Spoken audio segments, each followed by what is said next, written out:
Aujourd'hui, je te donne une astuce simple que tu pourras mettre en place dès ta prochaine séance pour progresser 2 fois plus vite au développé couché.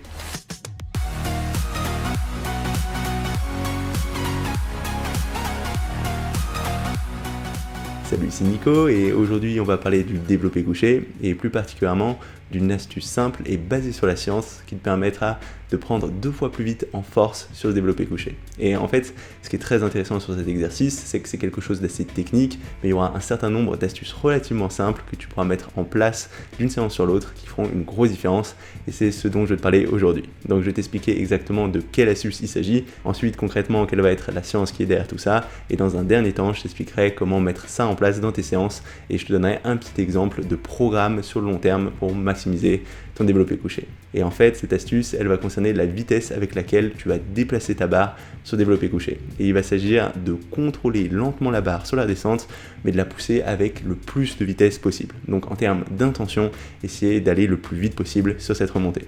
Et ça peut paraître un peu simple comme ça, mais il y a une étude qui a montré qu'en procédant de cette façon, tu allais progresser 2 fois plus vite en termes de force comparé au même programme en allant moins vite sur cette barre. Et cette étude, elle date de 2014 et elle nous vient de González Badillo et ses collègues qui ont comparé en fait 2 groupes qui réalisaient exactement le même programme avec la même fréquence d'entraînement, exactement les mêmes charges, le même nombre de séries, le même nombre de répétitions sur 6 semaines. Donc le seul facteur qui variait entre ces 2 groupes, c'était la vitesse avec laquelle ils déplaçaient la barre sur développé couché, qui était donc contrôlée strictement avec un groupe qui devait déplacer la barre 2 fois plus vite que l'autre groupe. Et ce qu'ils ont observé au bout de ces 6 semaines, c'est que dans les 2 cas, il y avait eu une grosse progression au niveau de la force, mais qu'elle était 2 fois supérieure dans le cas du groupe qui poussait cette barre le plus vite possible, comparé au groupe qui contrôlait cette barre plus lentement. Parce que le groupe qui réalisait ce développé couché le plus vite avait augmenté leur RM de 18,2%, alors que le groupe qui réalisait plus lentement ce développé couché avait progressé sur ce 1RM de seulement 9,7%. Donc une différence très sensible sur cette progression au niveau de la force,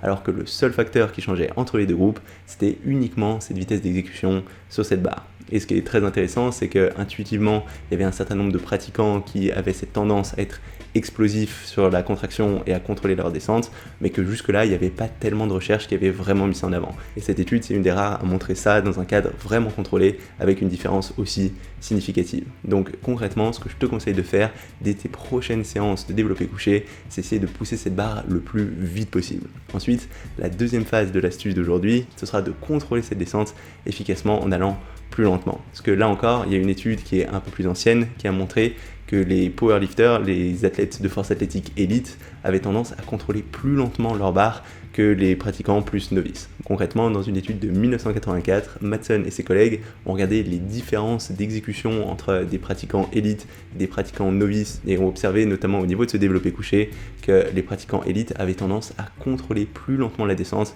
que les pratiquants novices. Et si dans cette étude, ils n'expliquaient pas exactement quel était l'avantage de cette barre plus contrôlée, en tout cas, ils observaient que c'était une constance entre tous ces pratiquants plus avancés. Et j'ai tendance à croire que c'est lié au fait qu'en contrôlant plus lentement la barre, c'est plus facile de garder une bonne exécution, d'être sûr d'avoir une trajectoire de cette barre qui est optimale et d'utiliser les bons muscles là où tu es le plus fort, mais aussi que ça te permettra de garder de la tension dans les pectoraux, de ne pas avoir à recontracter tout le muscle de zéro. Donc tu gardes cette tension, tu repars plus vite en bas du geste et globalement ça te permet d'avoir plus de force. Je ne sais pas s'il s'agit exactement de ça, mais en tout cas j'aurais tendance à te conseiller de contrôler cette barre en 2 à 3 secondes sur cette phase de redescente. Et au final, en considérant ces 2 études, ce que je te conseille de faire, c'est donc d'être le plus explosif possible sur la phase de contraction, d'essayer de pousser cette barre avec un maximum de vitesse, et ensuite de contrôler lentement ta descente en 2 à 3 secondes. Et il semble que c'est de cette façon que tu arriveras à générer le plus de force. Et peut-être que tu es en train de te dire, c'est bien beau tout ça, mais si j'arrive à l'échec, à la fin de toute façon, la barre, elle va se déplacer de façon relativement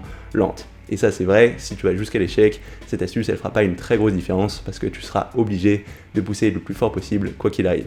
Mais si tu veux devenir vraiment fort, tu pourras pas aller systématiquement à l'échec. Parce que pour réussir à prendre de la force, il te faudra à la fois mettre lourd, mais aussi faire un même exercice avec suffisamment de fréquence. Et si tu vas jusqu'à l'échec, ce qui va se passer, c'est que d'un point de vue récupération, tu ne réussiras pas à récupérer suffisamment de séance en séance pour continuer de mettre lourd. Donc si tu veux vraiment développer de la force, il faudra aller assez proche de l'échec, mais t'arrêter un petit peu avant. Peut-être avoir 1 à 2 répétitions de marche. Donc c'est pour ça que, vu que tu vas pas aller jusqu'à cet échec musculaire, là, pour le coup, ce sera intéressant d'être le plus explosif possible. Donc on n'ira pas à l'échec, on s'arrêtera juste avant, on essaiera de pousser cette barre le plus vite possible et de contrôler plus lentement la redescente. Il y a une petite astuce que je voulais donner en plus de tout ça, qui n'est pas forcément quelque chose que j'ai trouvé dans la science, mais que j'ai trouvé de très récurrent chez pas mal de pratiquants très avancés, qui est le fait de serrer la barre le plus fort possible. Apparemment, c'est un petit ajustement qui te permettra de contracter encore plus fort tes pectoraux et de plus facilement être explosif sur cette phase de remontée. Donc, être explosif sur la montée, contrôler ta descente et serrer cette barre le plus fort possible. Alors, concrètement, comment mettre ça en place ? Comme je te l'ai dit, c'est quelque chose de très simple que tu peux faire dès tes prochaines séances.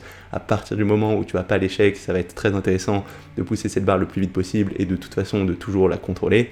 Mais si tu veux vraiment progresser en termes de force sur ce développé couché, ce sera important d'avoir suffisamment de fréquence sur cet exercice. Donc il faudra le travailler au moins 2 fois par semaine, voire 3 fois par semaine, en étant plutôt avec des charges lourdes, en t'arrêtant un peu avant l'échec et en variant ton nombre de répétitions pour plus facilement gérer ta récupération. Et si tu vois pas trop comment mettre tout ça en place, je t'ai préparé un petit programme qui est celui que j'ai utilisé pour essayer de monter ce développé couché. Donc tu peux cliquer sous le lien sous cette vidéo ou sur la petite icône qui va s'afficher d'ici quelques secondes pour télécharger ça. Donc voilà, ça va être tout pour cette petite astuce qui devrait te permettre de progresser 2 fois plus vite sur ce développé couché. N'hésite pas à le mettre en place dès ta prochaine séance. Si jamais cette vidéo t'a plu, n'hésite pas à mettre un petit pouce bleu ou un petit commentaire. En particulier si tu as des ressources ou des expériences en lien avec ce thème, je pense que ça peut intéresser tout le monde. Aussi, si tu n'es pas encore abonné à ma chaîne YouTube, n'hésite pas à le faire maintenant pour savoir quand je sors de nouvelles vidéos. J'en sors toutes les semaines. C'est tout pour aujourd'hui et on se retrouve très rapidement. Salut!